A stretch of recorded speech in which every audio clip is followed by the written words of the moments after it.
Swayam Prabha. Digital India. Educated India.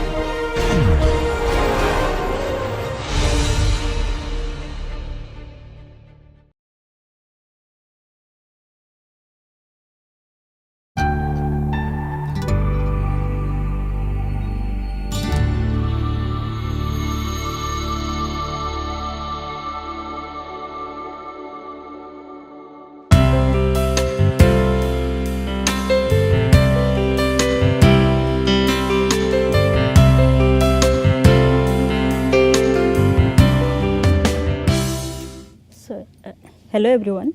Today we will be discussing ecological footprint as an indicator of sustainability. As you understand that in the continuation of our sustainability module, we have already discussed what is environmental performance index. So that there we discussed about that how this environmental performance index is an indicator for measuring the sustainability. So along with that we also discussed that how the second index, that is the ecological footprint, can also be used as a sustainability indicator or sustainability index. So let us discuss in the context of sustainability what is ecological footprint, the very concept, definition, and how this ecological footprint as a concept it got origin, and whether this is a static concept or it is developing or it has some evolutions itself.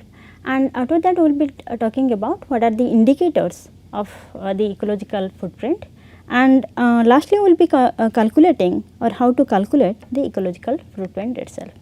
So let us begin with the concept itself by taking some meaning, the meaning of the very concept as well as the definition.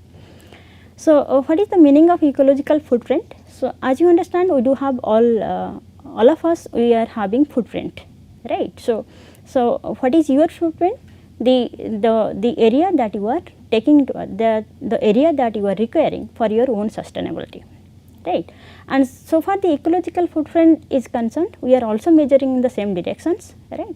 And in nutshell you can say it is also a metric form, or you can say it is a metric that measures two things. So these two things takes into account both the supply and the demand factors so far the ecology is concerned.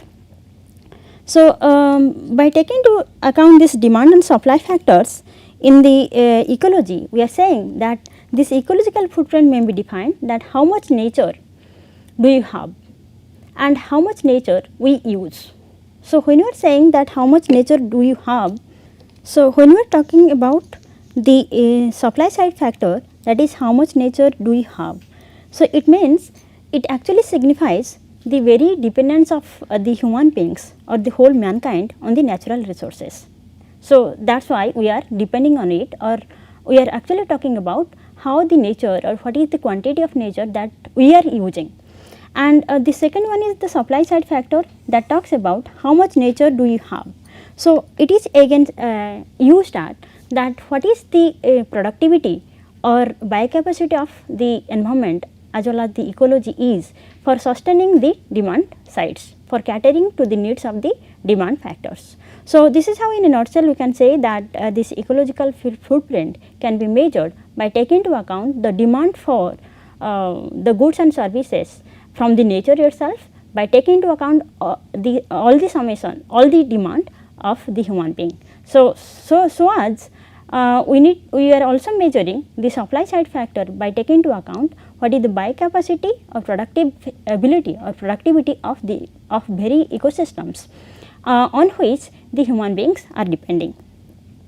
So in this case we are saying if you are measuring the demand side of the nature, we are quantifying the ecological assets. And what are these ecological assets we are quantifying? We are categorizing into 6 different ecological assets. So they are the croplands, grazing lands, fishing grounds, built up lands, forest area, and the carbon demand on land. So these are the 6 categories of the ecologies or ecological assets we are taking into account, and we are demanding our very demands in terms of goods and services from these from these categories of ecological assets.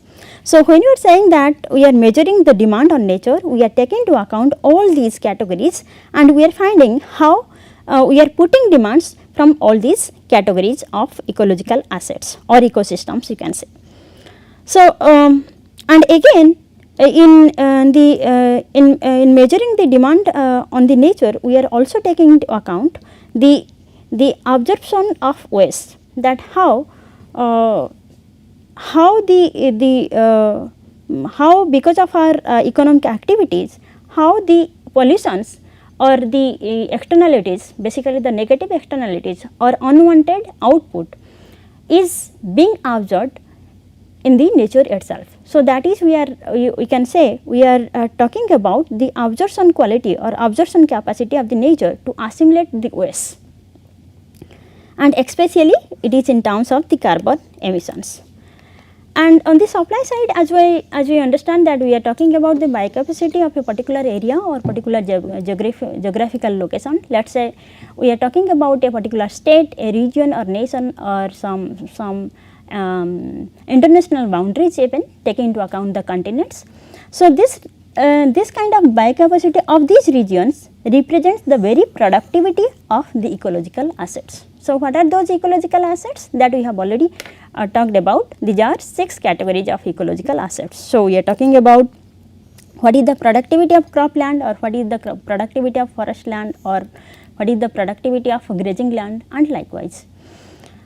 So, how do you understand this ecological footprint? Because we are talking about both the demand side and supply side, and we have taken into account these categories of parameters like your built up areas, your forest lands, your carbon land, cropland and the pastures, your fisheries, right. So, these actually gives us the picture of different categories of ecological assets and how we are depending, how the human beings they are depending on these ecological assets. So, let us say we are talking about the built up land. So, that means we are depending on this built up land in terms of different kinds of infrastructural settlement, in terms of settlement itself.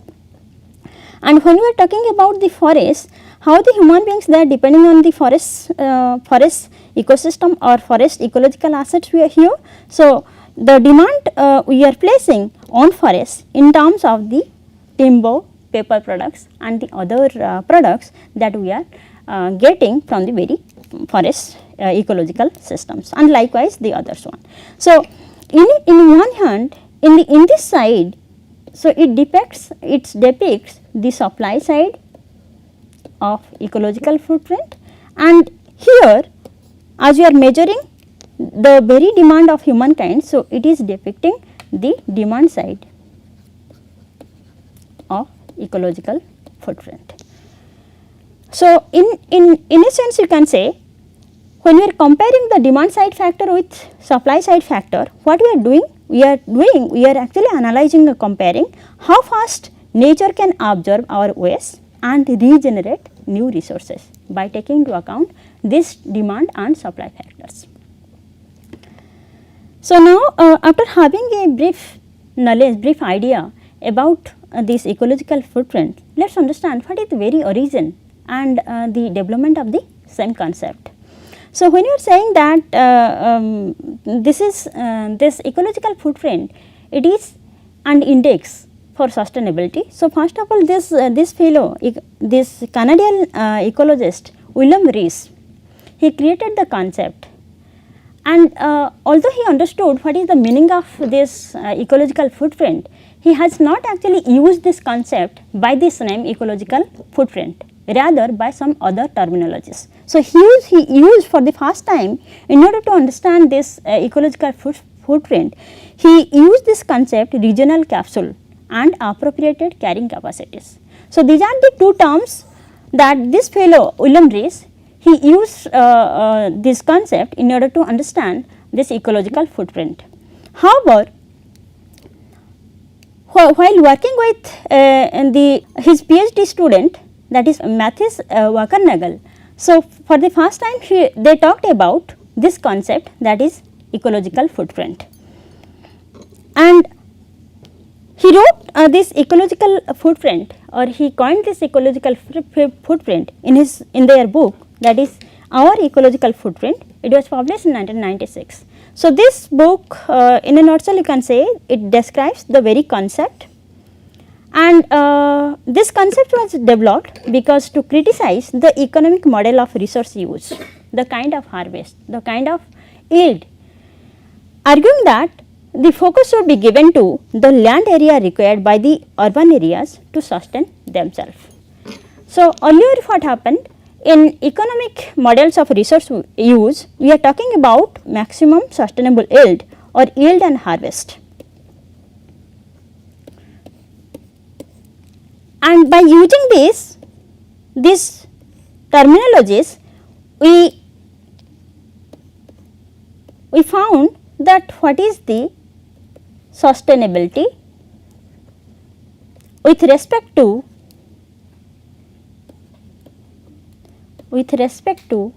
that particular resource, let us say fishery or forestry.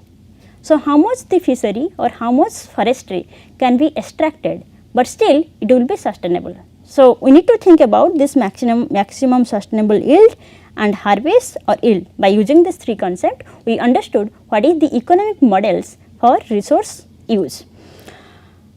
But these two fellows in their book, they first of all criticized this economic models of harvesting for sustainability. What is their point? Their point is that we need to think about the land area required by these areas to sustain themselves. So, what is the amount of land area that is required for maintaining all this lifestyle or maintaining all these demands that the human beings are having. And simultaneously in this similar almost contemporary time, two other concepts they were developed in order to understand the similar meaning so far the resource use is concerned, and the sustainability in order to understand the sustainability concept. The first concept is the environmental space, and the second one is environmental rucksack. So, sometimes it is also said ecological rucksack. So, what is environmental space itself? So, here this environmental space is defined as the share of the planet and the planet's resources that the human beings they can sustainably use, sustainably take, and still the same resources and the same share of the planet can be left behind for the future generations. So, that is what the sustainably use or sustainable take concept is used here. And again, how to operationalize this concept of environmental space, because it is expressed in terms of the share of the planet and the share of the resources of the planet that the human being they are using. So, this concept is again operationalized through the measurement of material inputs.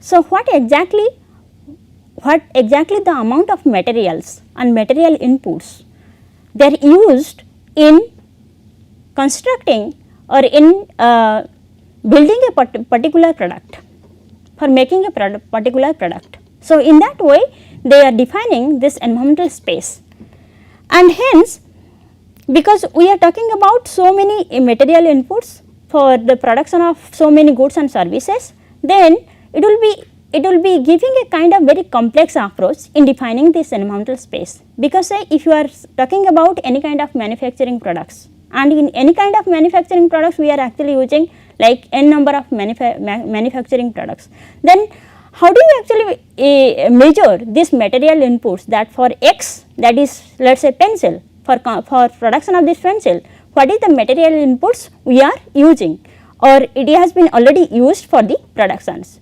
So, because of this problem, because we do have many demands for in terms of goods and services, and when this measurements is in terms of material inputs, hence the very concept of environmental space is a complex affair. So, that is why it actually could not be so much popular so far understanding the sustainability concept. And the second one is the ecological rucksack, and again this the ecological rucksack is a refinement of this material inputs approach, because as you understand that we just talked about, it is a complex affair to express every goods and services demanded or produced in terms of material inputs. So, that is why some refinement was necessary at that point of time. So, it led to the conception or coin of this ecological rucksack. So, what exactly is the ecological rucksacks, or how you are using or how you are measuring this ecological rucksacks? So, to define it, what would normally be hidden behind our material inputs, as it includes all of the resources used in our consumption of a particular material. So, what is the meaning of the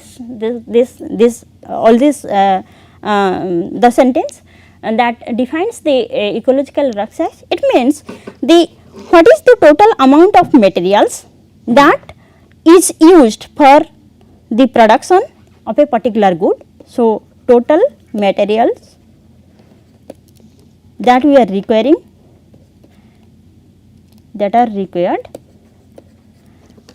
for production of a particular good. So, that means this amount of material is being removed from the planet minus what is the weight or quantity in terms of some units, let us say kg, in terms of kilograms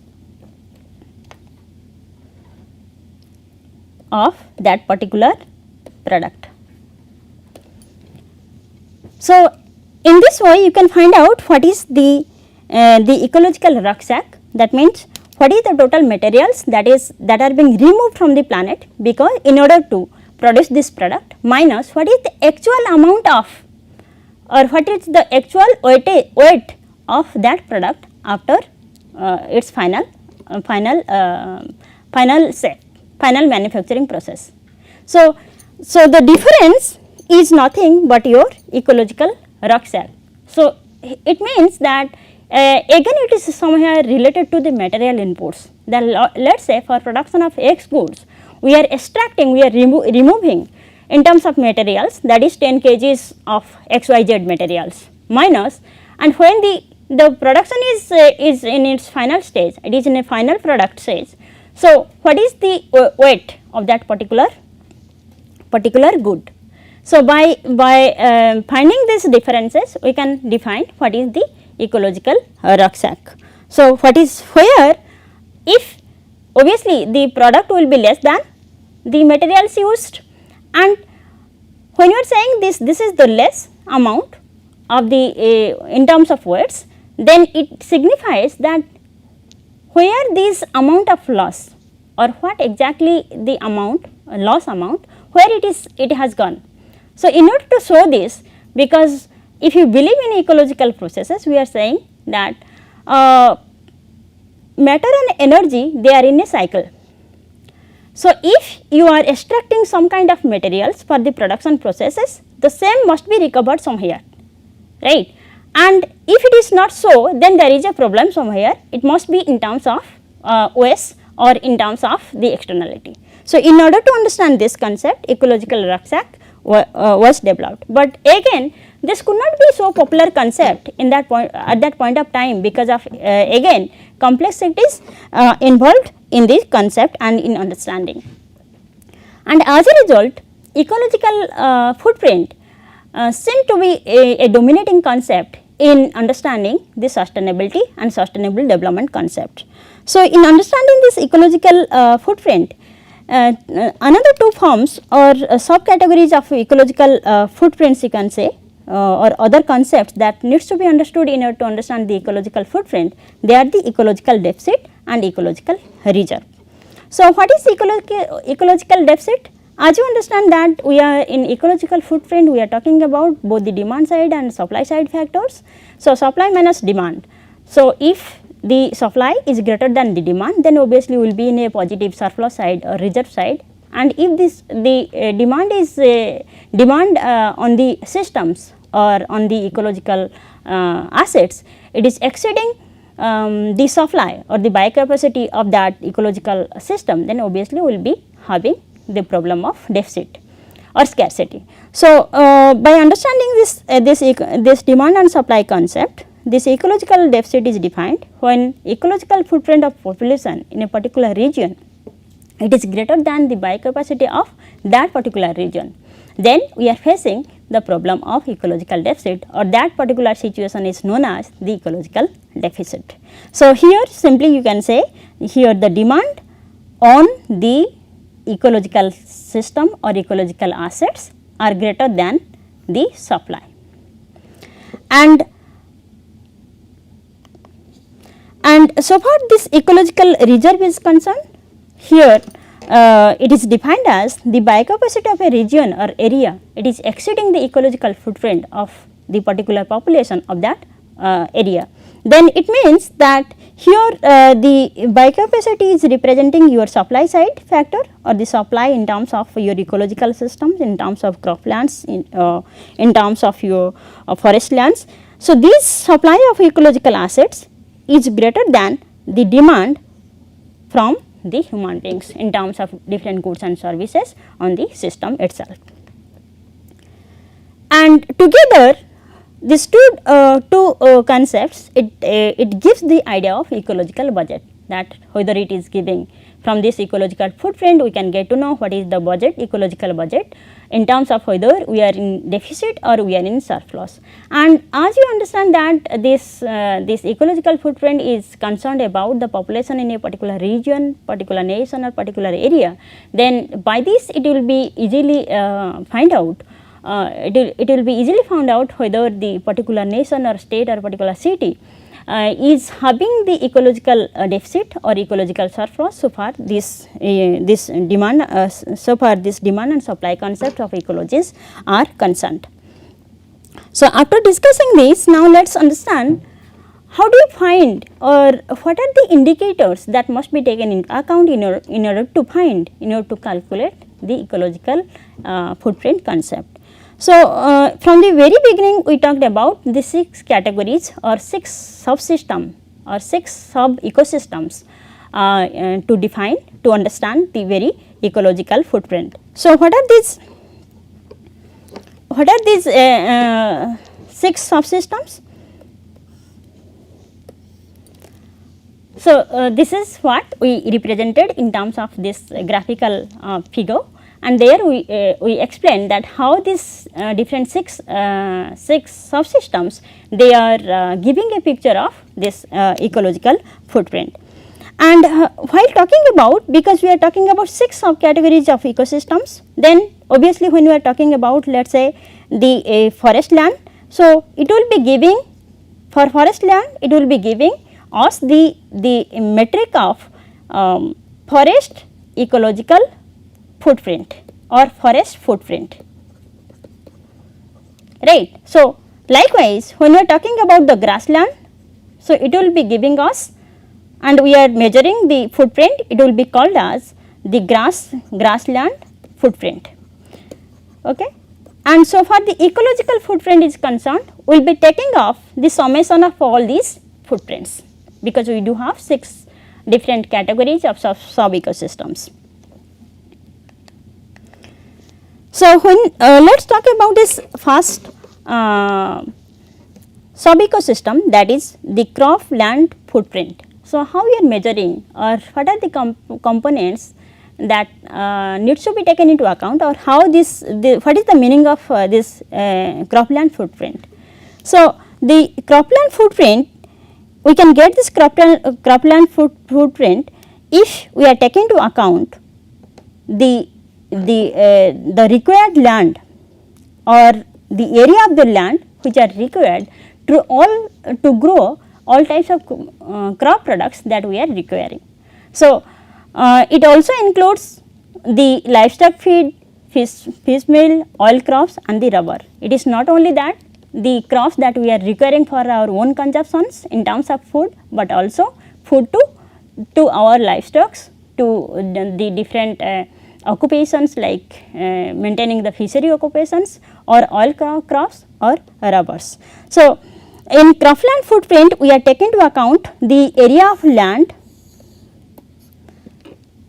that we are requiring for maintaining all these to grow, crop products as well as the crop products for maintaining our livestock, our some different types of livelihood concept like fishery.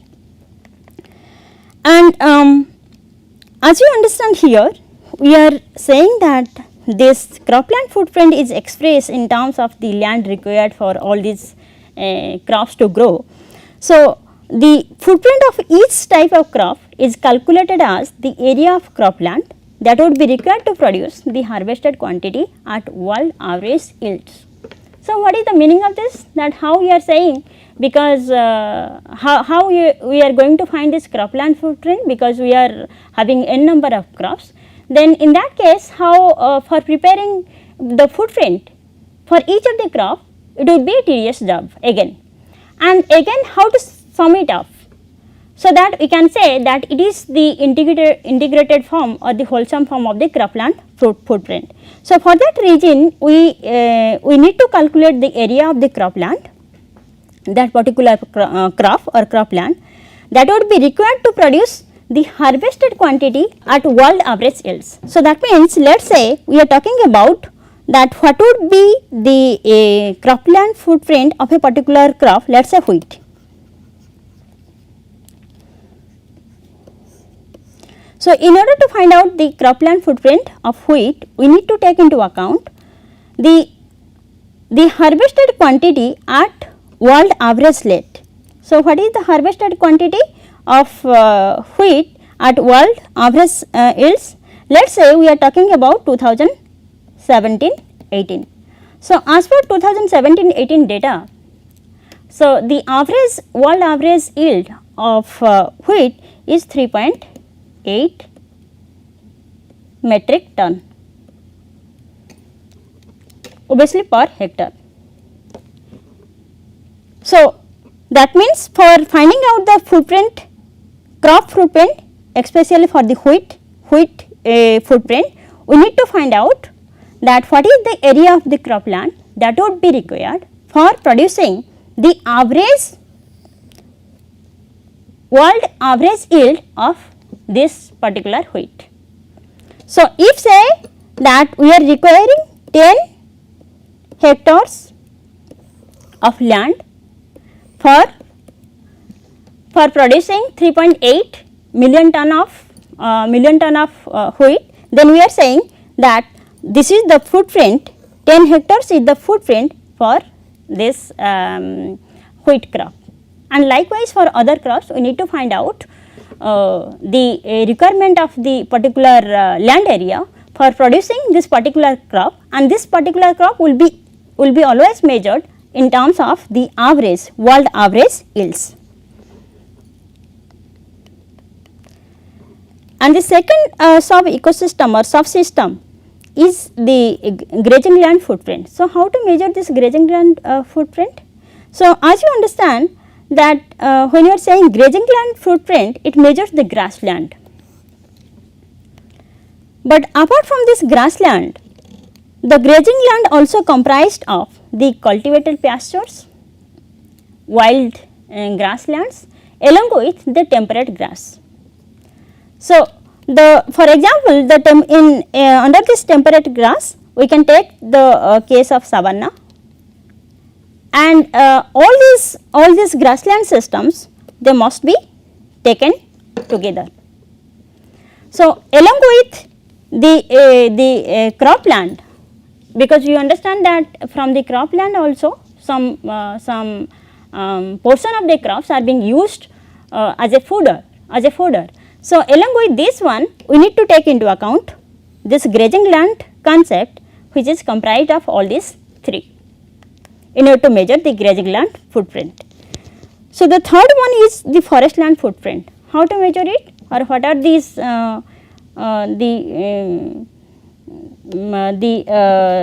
items that must be taken into account? So for this, for forest land footprint, we need to take into account the annual harvest of fuel wood as well as the timber.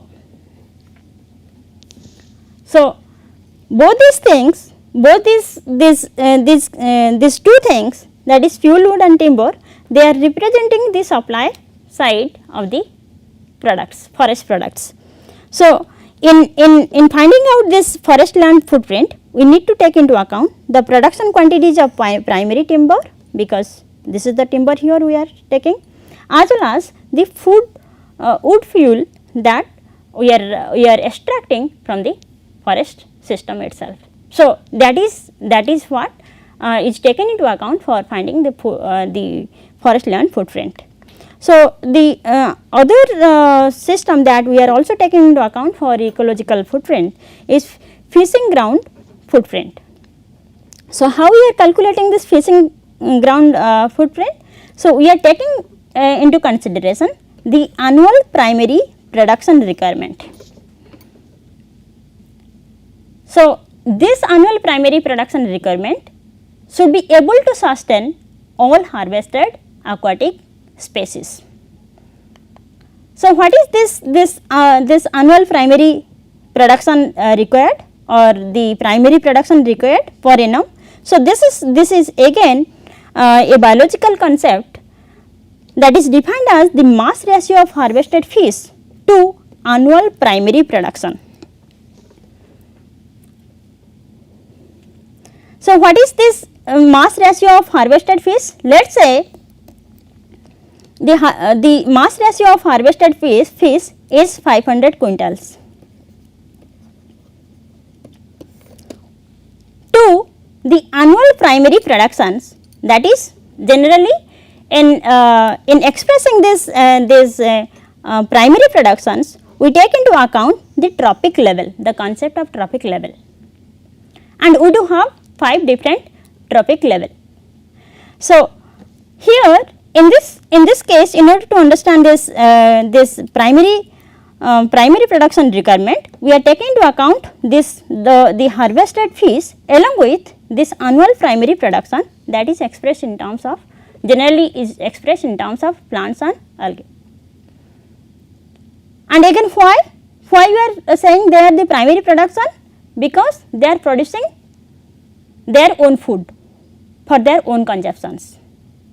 So, that is why they are in the first level, first trophic level, and in finding this footprint, we are taking into account that this trophic level for that particular average trophic level for this particular species. And another category of the footprint that we are also including in order to find this ecological footprint is the built up land or built up land footprint. So, again this is calculated on the area of land that is covered by the human infrastructure, maybe in terms of your buildings, maybe in terms of your parking area, your school area, roads and likewise. So, we are taking into account again all these infrastructures, their footprint are expressed in terms of the land area required for the sustenance of this infrastructure. And the last but not the least, generally we are saying this carbon land is not found, because there is no stereotype land where you can reserve only for carbon. So, but however, this ecological footprint takes into account the carbon land for finding this footprint, and here it is expressed as, or it takes into account the uptake land to mitigate the carbon dioxides or other forms of gas emissions like your greenhouse gas emissions. And if you take into account this carbon land, then actually this is the only land use type for which the biocapacity is not explicitly defined. You cannot actually say that what is the productive capacity of that particular system, because you do not know that what is the amount of land you need to actually store, you need to actually keep for storing the carbon. So, that is why you do not know what is the biocapacity of that particular land which talks about the carbon land.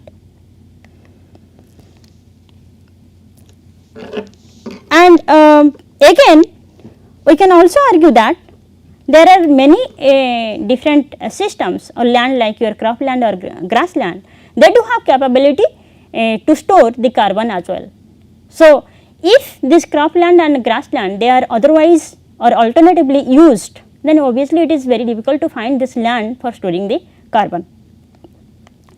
So, here in this context, taking into account this difficulty, this carbon uptake land, it is only assumed to be the forest land. Because when you are saying that these two different types of land like your cropland and grasslands that we have also included in the ecological footprint case, there also we talked about these two indicators, but however, there is it is very likely that these two land use patterns can easily be changed. If these croplands and grassland they are converted into some alternative uses, then it will be very difficult to find out that what is the carbon land. So, in order to avoid this kind of difficulty, because land use change are very frequent, this carbon land is especially calculated based on the forest land, that how much carbon a particular forest land can absorb. So, in order to avoid this overestimation, this carbon land is only taken into account the forest land. So, in a sense we can say this carbon land is considered to be a subcategory of forest land, because we are expressing, in fact we are saying when forest land is there, then we are saying that this carbon land is to be there even, because the carbon can be absorbed in those forest area. So, in this lecture we discussed what is the ecological footprint, its meaning, its origin and its development. Then we talked about what are the indicators to measure this ecological footprint. Then in the next class we will be talking about how to calculate this ecological footprint, right. So, in the next class we will be continuing with the same topic and we will be discussing how to calculate the ecological footprint itself. Thank you.